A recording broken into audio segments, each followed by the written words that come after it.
Какие вопросы могут быть во время собеседования в Финляндии? Давайте сначала на русском языке попробуем представить себе, что будет на собеседовании. Ну, во-первых, кто ты? Откуда ты? Какая профессия? Сколько живешь в Финляндии? Какой опыт работы здесь? Какими языками владеешь? Какой у тебя характер? Какие пожелания по работе? Что ты умеешь?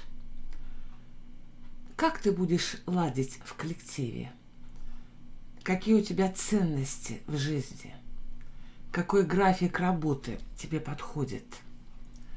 Какие трудности могут возникнуть на рабочем месте? Водишь ли ты машину? Какое у тебя здоровье? Ну и так далее. Вот основные вопросы. Employment interview. What questions might be asked? Kuka sinä olet? Mistä olet kotoisin?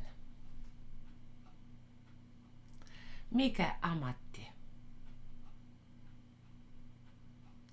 Kuinka kauan olet asunut Suomessa? Millaista kokemusta sulla on täällä työskentelystä? Mitä kieliä puhut? Mikä on äidinkielisi?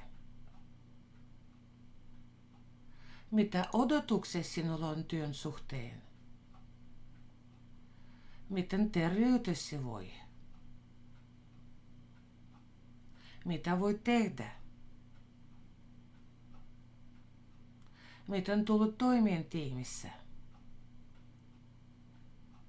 Mitkä ovat arvosi elämässä?